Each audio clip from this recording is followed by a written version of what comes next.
Bonjour, nous sommes réunis aujourd'hui pour un module de formation intitulé « Réaliser un test MBTI pour progresser ».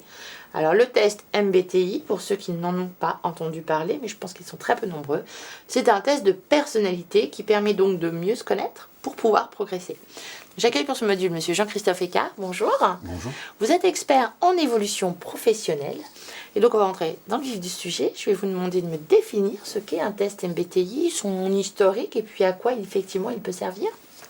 Alors l'historique, son nom en indique une partie, c'est Myers-Briggs. Alors Madame Myers-Briggs et Madame Cook-Briggs, donc mère et fille, qui ont une histoire personnelle intéressante puisque la belle-mère ne s'entendait pas du tout avec son gendre. Donc Madame Myers-Briggs ne s'entendait pas avec Monsieur Cook. Et elle se demandait pourquoi, et au moment où elle se posait des questions, est sortie une publication de Carl Gustav Jung, le psychiatre suisse, qui s'appelait Les types psychologiques. Et à partir de là, elle a décidé de créer un outil pour déterminer le type psychologique. Alors, petite parenthèse, Carl Gustav Jung, un très productif, qui a rapporté énormément de phénomènes psychiques, mais qui a élaboré quelques théories, mais qui n'a jamais eu la prétention ou l'envie ou la capacité d'élaborer des outils. Donc fort heureusement sur ces types psychologiques qui sont vraiment très intéressants à lire, il y a eu Madame Myers-Briggs et Cook-Briggs qui ont créé l'outil qui s'appelle MBTI. Alors le TI c'est Type Indicator, c'est indicateur de type, parce que c'est une typologie. Alors on vient de voir un des types de personnalité. Sur quel thème le MBTI peut-il mettre l'accent ? Alors, c'est une typologie, à la différence de beaucoup d'outils de psychométrie qui sont des tests sur la théorie du trait. La théorie du trait, c'est on va examiner certains traits de personnalité, et avec plusieurs traits, on dessine un portrait. La théorie du type, c'est on fait rentrer tout le monde dans un certain nombre de cases, et à partir du moment où on a un type, on va être référencé, et on va pouvoir suggérer, deviner beaucoup de choses. Il y a beaucoup de typologies. Vous avez les cerveaux d'Hermann, c'est 4 types. Vous avez l'énéagramme, c'est 9 types. La processcom, c'est 6 ou 12, si je ne dis pas de bêtises. Et le MBTI, c'est 16 types. Voilà.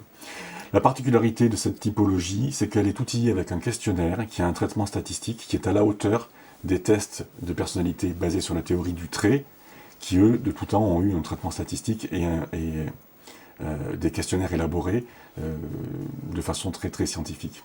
D'accord. Alors le test MBTI, qui est un test de personnalité, est utilisé, je crois, aussi dans un certain nombre d'orientations professionnelles. Oui, bien sûr. C'est même là qu'il est le plus utile parce que en améliorant sa connaissance de soi, on va pouvoir pronostiquer des environnements professionnels dans lesquels on sera plus à l'aise. D'accord. Et alors pourquoi choisir un test MBTI plutôt que tous les autres types de personnalités ?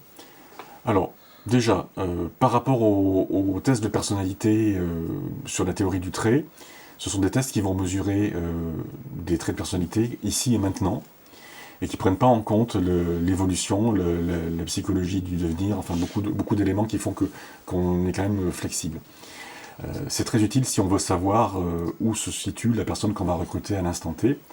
En revanche, en termes de développement, ça fige un petit peu le portrait, c'est un petit peu prédictif et ça laisse pas beaucoup de place au pronostic. Parmi les typologies donc, qui répondent à cette question, de pouvoir pronostiquer le développement, alors là on est dans le potentiel, donc les typologies que je citais auparavant, le MBTI est la mieux outillée, c'est-à-dire qu'on a un questionnaire qui est fiable à, je ne peux pas dire de bêtises, mais au moins 80%. D'accord. Ce qui n'est pas le cas des autres types qui sont largement autodescriptifs. D'accord. Concrètement, si je souhaite réaliser un test MBTI, quel coût vais-je devoir engager et est-ce que je peux le faire financer peut-être par un OPCA ? Alors oui, c'est possible, alors sans doute pas comme test tout seul, il faut que vous ayez, pour l'OPCA, il faut que vous ayez l'idée de ce que vous en faites, donc en bilan de compétences, ça c'est largement inclus, ça peut être aussi d'autres prestations liées à des formations dans le management par exemple, la cohésion d'équipe, il y a beaucoup de situations où le MBTI va rentrer. Dans la question que vous posez sur le coût, il y a deux aspects. Il y a le matériel pédagogique qui est relativement bon marché. Ça va de 10 € le questionnaire autocarboné un petit peu moins d'ailleurs. Et vous pouvez avoir jusqu'à 100 € de matériel pédagogique en documentation livré avec. Hein, c'est pas le prix du papier, c'est les droits d'auteur qui sont derrière. Hein. Mais vous pouvez pas vous autodéterminer, vous pouvez pas passer le test seul, vous avez besoin de recourir à un prestataire agréé par l'éditeur de test. Et ce qui va coûter le plus cher, c'est le nombre d'heures que vous allez passer. Parce que même s'il y a un questionnaire très élaboré, très testé, travaillé statistiquement, il n'est pas assez fiable pour se passer de l'échange qui va donner lieu à la véritable détermination de type. Donc pour quelques dizaines d'euros de matériel pédagogique, vous avez un minimum de mémoire entre 170 et 190 € pour les coûts les plus réduits, où vous avez une passation par Internet et un temps de restitution qui sera un vrai temps d'échange, mais qui va être réduit. Et après, vous pouvez avoir jusqu'à plusieurs heures d'accompagnement, et donc c'est pas rare d'avoir plus de 500 € pour une passation. Alors, si on reste sur le test MBTI à proprement parler, concrètement, comment se déroule justement la réponse aux 93 questions et le dépouillement? Alors ça, c'est qu'une partie. C'est qu'une partie parce que le questionnaire est orienté sur une idée de base qu'il faut bien faire sentir, qui s'appelle la préférence. Alors, peut-être que si vous voulez, vous pouvez croiser les doigts. C'est un exercice qu'on fait classiquement, croiser les bras, j'ai dit les doigts, croiser les bras. Voilà. Et maintenant que vous avez croisé les bras, si vous vous sentez bien, ce que vous pouvez faire, c'est les croiser dans l'autre sens. C'est pas facile. Hein. Voilà. Alors, vous avez une préférence pour une certaine façon de croiser les bras, et ce petit exercice illustre bien ce que veut dire la préférence. Un autre exercice qu'on fait, qu'on ne va pas faire ici, c'est on écrit la date et on signe avec sa main habituelle, et ensuite on le fait de l'autre main. Voilà. Donc quand on suit sa préférence, on le fait spontanément, sans réfléchir, aucune dépense d'énergie, et un résultat très agréable, très efficace. Si on le fait contre sa préférence, on peut le faire aussi, on va trouver ça peut-être amusant, stimulant, ou désagréable, mais ça va prendre du temps, coûter de l'énergie, des efforts, et le résultat ne sera pas aussi bon. Voilà, c'est ça le principe de base. Quand on a bien saisi le principe, on pose les 93 questions, enfin on fait remplir le questionnaire, et il faut répondre à chaque fois en fonction de sa préférence, dans l'idée d'une chose qu'on va faire spontanément. C'est une autre différence avec la plupart des tests psychométriques où on vous demande votre comportement sous contrainte, votre comportement en activité. Et voilà. Donc l'idée du MBTI, c'est d'identifier sa préférence. Donc la première idée de base, c'est la préférence. La deuxième, c'est la polarité. Parce qu'on va déterminer sa préférence entre deux. Et on a 4 axes sur lesquels on va se situer. Le premier, c'est l'énergie.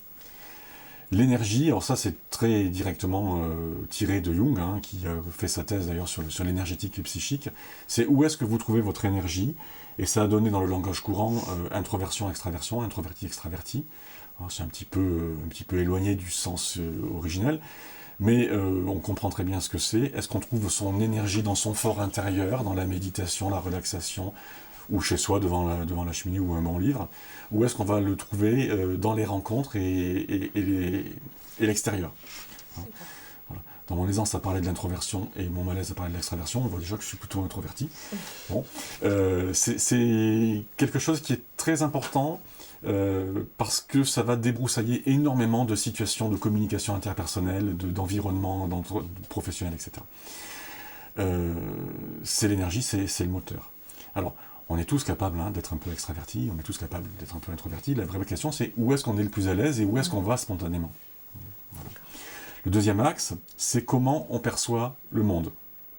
Alors, son monde intérieur, ou le monde extérieur, pour Jung, les deux sont importants, mais on va percevoir de façon très distincte, et là encore, on est capable d'utiliser les deux modes, mais on a une préférence pour l'un des deux. Ça va être soit ce qu'on appelle couramment l'esprit d'analyse, soit l'esprit de synthèse. C'est encore qu'une caricature. Avec le côté analyse, il y a une perception détaillée de ce qui est présenté ici et maintenant. Sur l'autre versant, on a une perception globale et immédiate, mais superficielle, et l'idée d'imaginer tout de suite des correspondances avec autre chose. Donc on peut avoir une préférence pour le concret, le palpable, le détaillé ici et maintenant, ou le saut de ce qui est présenté ici avec les implications qu'il peut y avoir avec autre chose. Ça, c'est le deuxième axe, c'est la perception. Le troisième, c'est la décision ou le jugement. Et là, il y a deux façons de juger qui sont opposées. Alors, En termes de préférence, bien sûr, là aussi, on peut utiliser les deux fonctions. Hein. Pour Jung, ce sont des fonctions. La première, c'est la pensée logique. Alors, on va juger et décider en fonction de ce qui est vrai ou faux, et des éléments objectifs, hein, le calcul, voilà. Et à l'opposé, on a le sentiment, où on va juger en fonction de ce qui est bien ou de ce qui est mal. Bon, on est tous capables hein, d'avoir les deux critères, mais on a une préférence, une spontanéité, et ça va se retrouver dans des situations de stress, hein, où on va tout de suite aller suivre sa pente, hein, choisir sa préférence, et on aura beaucoup de mal à passer de l'un à l'autre. Voilà. Tout ça vient de Jung et de ses types psychologiques. Mesdames Myers-Briggs ont rajouté un quatrième axe qu'elles appellent style de vie, et l'idée c'est de savoir si on préfère dans le monde extérieur être en action ou être plutôt en perception. Donc qu'est-ce que vous préférez entre la perception et la décision, l'action? Côté action, on va aimer l'organisation, les choses contrôlées, bien définies, prédéfinies. Et côté perception, on va être plutôt dans l'improvisation. Donc là encore, on est capable de faire les deux normalement, mais on a une préférence. Voilà. Et là, on a les 4 axes. Et donc, 4 avec 2 à chaque fois, ça fait 16. Quand on a une combinaison complète, on a 16 types différents. Et alors juste, je voudrais qu'on voit un petit peu, parce que c'est vrai que les types sont assez impressionnants, hein, à première vue. C'est 4 lettres dans un ordre qui n'est pas forcément compréhensible. Alors chaque lettre représente un des axes avec ses 2 possibilités. Et dans quel ordre sont mises ces lettres dans le profil qu'on a finalement? Alors, dans l'ordre qu'on a vu, à savoir on commence par l'énergie. Donc on a introspection ou extraversion. Donc tous les types commencent par E ou par I. Donc les types I, c'est introverti, les types E, extraverti. Le second, c'est la perception. Alors on a le S pour sensation. Alors ça a été gardé comme ça, mais c'était traduit d'allemand en anglais. C'est la sensation, c'est la perception détaillée et analytique. Et on a le N pour intuition, parce que le I a été pris pour introverti, donc on a le N pour intuition. Et l'intuition, c'est la perception globale avec les liens. Ensuite vient le jugement, ou la décision, hein, ça c'est assez synonyme. Et donc on a le T pour thinking, c'est la pensée, pensée logique. Et le F pour feeling, le sentiment. Hein. Ça c'est resté en langage courant, et c'est pas très fou, hein, on peut décider au feeling, hein, ça se dit. Voilà, c'est pas la même chose que d'avoir tout calculé et tout pesé. Et donc en dernier lieu vient jugement ou perception. Donc on va avoir un J pour jugement et un P pour perception, parce qu'en anglais ça donne les mêmes initiales. D'accord. Alors, j'ai passé mon test MBTI, je connais mon type de personnalité. Que dois-je en faire? Est-ce que ça peut m'aider pour progresser, ou est-ce que je ne pourrais toujours avoir que ce type de personnalité-là? Alors dans la théorie, votre type, vous l'avez pour toujours, mais il dessine aussi votre évolution possible. Alors c'est un petit peu plus compliqué, hein, mais c'est vrai que quand vous avez votre type, vous savez quelle est la fonction que vous utilisez depuis le plus longtemps, donc celle avec laquelle vous êtes le plus à l'aise, et donc vous savez quelles sont vos marges de progrès. Par exemple, si vous avez un type INF, donc introverti, intuitif, sentiment, vous aurez du mal avec la pensée logique, vous aurez du mal à peser vos actions, donc en situation de stress, vous serez volontiers dans l'affectif. Ça va donner comme critère, alors la sensation aussi, c'est un petit peu loin pour vous. Vous allez avoir du mal à maîtriser votre style de vie parce que vous allez faire des excès alimentaires, voilà, etc. Donc ça permet de savoir, d'identifier certains comportements et certaines situations qui vont être problématiques ou pas. Ça permet aussi de savoir ses points forts. En général, si on est introverti, intuitif et sur du sentiment, on va être plutôt créatif. Ça c'est la contrepartie. Et est-ce que ça peut être utile, quand on est en recherche d'emploi, de montrer le résultat de son test MBTI à un recruteur? Alors c'est pas fait pour ça, donc a priori c'est pas conseillé. D'ailleurs les recruteurs n'utilisent pas ce test pour recruter, hein. Ils préfèrent les tests construits sur la théorie du trait, qui donne un portrait fiable à l'instant où ils recrutent. En revanche, une fois que vous êtes en entreprise, beaucoup de services des ressources humaines utilisent le MBTI pour faire de la gestion de carrière. Voilà. Alors, ce qui s'utilise assez bien, même pour les novices, c'est de savoir si votre interlocuteur est plutôt introverti ou extraverti, ou intuitif, ou synthétique ou analytique. Et dans le doute, vous vous présentez pour balayer tous les champs. Si vous avez un CV avec une chronologie, c'est pour le type S, parce que vous avez une liste qui est bien formatée. Vous faites un petit, sur la deuxième page, si vous pouvez justifier un CV en 2 pages, vous faites une petite maquette, un petit visuel avec vos compétences. Et là, vous allez toucher le côté intuitif, parce que vous avez une vision globale avec les mots-clés. Et dans un entretien ou dans le CV, vous avez des données chiffrées qui vont aider celui qui a une pensée logique. Et puis vous pouvez aussi parler de vos valeurs, et donc toucher le côté sentiment, la fonction F. Voilà. Donc en général, dans une démarche de recherche d'emploi et un entretien bien mené, on balaye tous les aspects, de sorte que quel que soit le type de l'interlocuteur, on a au moins touché sa corde sensible. D'accord. Et donc pour conclure cette formation sur le test MBTI, je crois que vous avez un dernier conseil pratique à nous donner. Oui, faites le test, déterminez votre type. C'est le test qui connaît le plus de passations par an depuis une quinzaine d'années. Et il y a des statistiques de plus en plus nourries qui vous permettent d'avoir de plus de renseignements sur votre type.